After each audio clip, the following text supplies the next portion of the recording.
여러분, 성경에 등장하는 다윗 왕 하면 어떤 이미지가 떠오르시나요? 아마 지혜롭고 완벽한, 그야말로 흠잡을 데 없는 리더십이 생각나실 텐데요. 하지만 오늘 우리가 함께 파헤쳐볼 원문 자료의 이야기는 조금, 아니 아주 많이 다릅니다. 이 해설에서는 다윗 왕이 극심한 국가적 위기 속에서 얼마나 처참하게 판단력을 잃고 치명적인 타협을 해버렸는지 그 적나라한 진실을 따라가 볼 겁니다. 이건 단순한 옛날 이야기가 아니에요. 배신과 억울함, 그리고 무너진 정의 속에서 우리가 어떤 묵직한 인사이트를 얻을 수 있는지 지금부터 바로 시작하겠습니다. 자, 한번 상상해 볼까요? 평소에 정말 존경받던 리더가 아주 극심한 스트레스 상황에 몰려서 엄청나게 성급한 결정을 내렸다고 쳐보죠. 그 결과로 완전히 결백한 사람이 끔찍한 피해를 입게 된다면 어떨까요? 위대한 지도자가 흠결 있는 판결을 내릴 때 어떤 일이 벌어지는가? 이게 바로 오늘 우리가 다룰 핵심 딜레마입니다.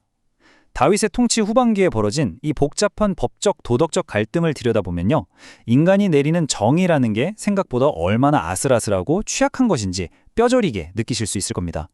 사건의 전개는 진짜 눈 깜짝할 새에 벌어집니다. 모든 건 아들 압살롬이 일으킨 반역이라는 초대형 국가재난에서 시작되죠. 다윗은 목숨을 건지려고 다급히 예루살렘에서 도망쳐야 했습니다. 그런데 이 정신없는 피난길에 시바라는 기회주의자가 쓱 등장합니다. 사울 가문의 종이었던 그는 피난 가는 왕 앞을 가로막고는 음식과 아첨을 갖다 바치죠. 그러고는 불과 몇 분 만에 다윗이 그토록 아끼던 요나단의 아들 무비보셋에 대해 치명적인 거짓말을 툭 던집니다. 이 다급한 상황에서 다윗은 어떻게 했을까요? 놀랍게도 사실 확인을 전혀 안 합니다. 그냥 그 자리에서 무비보셋의 전 재산을 시바에게 몽땅 넘겨버리는 정말 말도 안 되게 성급한 판결을 내리고 맙니다. 조급함이 빚어낸 완벽한 참사였죠. 여기서 잠깐 이 두 사람의 상황을 극명하게 대조해 볼게요. 기회주의자 시바는 다윗에게 무비보셋이 이 틈을 타서 사울의 왕권을 되찾으려고 예루살렘에 버티고 있습니다 라고 새빨간 거짓말을 쳤습니다. 하지만 현실은 아예 달랐죠. 무비보셋은 두 발을 다 저는 중증 지체장애를 가지고 있었습니다.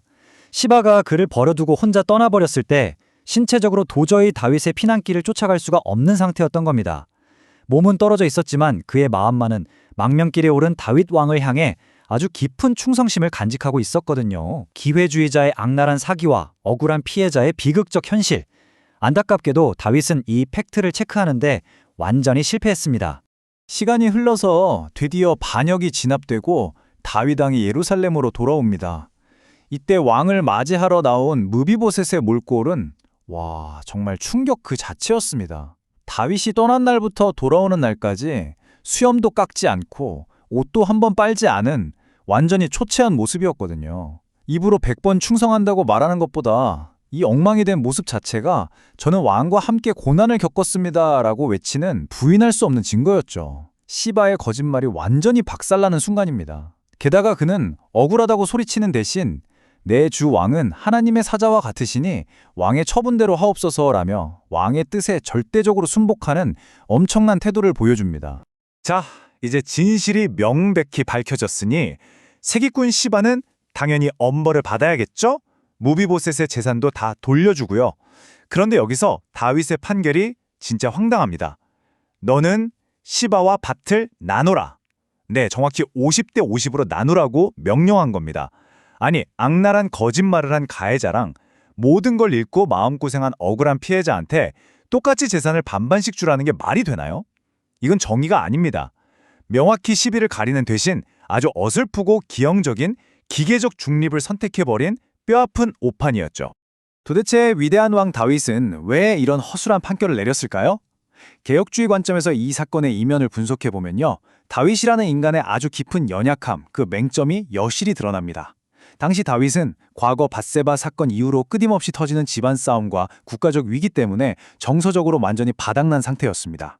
요즘 우리가 흔히 말하는 극심한 번아웃과 결정 피로감에 시달렸던 겁니다. 머리가 멈춰버린 거죠. 그 결과 자신이 시바에게 이미 내뱉었던 그 성급한 약속을 뒤집을 만한 영적 분별력이나 에너지가 아예 없었던 겁니다. 골치 아픈 진실 규명을 피하고 그냥 적당히 어설픈 정치적 타협 안에 안주해버린 거죠. 아무리 훌륭한 리더라도 피로와 스트레스 앞에서는 이렇게 실족할 수 있다는 걸 아주 잘 보여줍니다. 그런데 이 말도 안 되는 다윗의 불공평한 판결 앞에서 무비보셋의 반응이 진짜 압권입니다. 저 같으면 너무 억울해서 막 따졌을 텐데요. 그는 도리어 이렇게 말합니다. 내 주 왕께서 평안히 궁에 돌아오시게 되었으니 그 사람이 그 전부를 차지하게 하옵소서. 진짜 소름 돋지 않나요? 이건 엄청난 극적 아이러니이자 묵직한 영적 고백입니다. 자신의 정당한 권리, 그 어마어마한 세상의 재산을 지키려고 싸우는 대신에 그 모든 걸 기꺼이 다 포기해버립니다. 나한테 남은 반쪽짜리 땅마저도 저 거짓말쟁이한테 다 줘버리라고 말하는 이 여유, 대체 어디서 나오는 걸까요? 청교도 신학자들은 바로 이 무비보셋의 태도에서 청교도적 자족의 완벽한 모델을 찾아냅니다. 무비보셋에게 진짜 중요한 건 내 억울함이 세상에서 풀리거나 보상을 넉넉히 받거나 뺏긴 땅을 다시 찾는 게 아니었던 거예요. 진정한 왕과의 끊어졌던 관계가 다시 회복된 것, 딱 그거 하나면 충분했던 겁니다.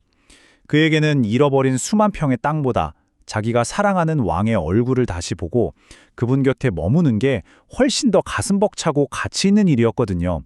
세상의 재물이나 인정보다 관계의 회복을 최우선으로 삼는 아주 아름다운 그리스도 중심적 삶의 정수를 보여줍니다. 이쯤에서 이 기가 막힌 분쟁 사건이 우리에게 남기는 핵심 포인트 3가지를 짚고 넘어가죠. 첫째, 다윗의 판결은 엉망이었지만 하나님의 섭리는 완벽했습니다. 인간의 실수와 타협 속에서도 요나단의 가문을 끝까지 돌보시겠다는 하나님의 언약은 굳건히 지켜졌거든요. 둘째, 누군가의 진짜 충성심은 평온할 때가 아니라 오직 뼈를 깎는 역경과 고난을 통해서만 그 민낯이 드러난다는 겁니다. 그리고 셋째, 이 땅의 통치자들과 그들이 내리는 정의는 아무리 훌륭해 보여도 결국 불완전할 수밖에 없다는 아주 뼈아픈 진리입니다. 결국 이 해설이 우리에게 던지는 궁극적인 메시지는 이겁니다. 이 땅의 훌륭한 왕이 보여준 그 찝찝하고 허술한 타협이 역설적이게도 우리로 하여금 단 한 치의 오차도 없는 완벽한 하늘의 재판장을 더 간절히 열망하게 만든다는 거죠. 세상의 그 어떤 통치자도 아무리 공정해 보이는 법정이나 제도도 결코 우리의 완벽한 메시아가 될 수는 없으니까요. 인간 법정이 가진 이 치명적인 결함 덕분에 우리의 진짜 소망은 세상이 아니라 하늘을 향해야 한다는 걸 깨닫게 됩니다. 자, 마지막으로 여러분께 질문 하나 던지면서 오늘 해설을 마무리할까 합니다.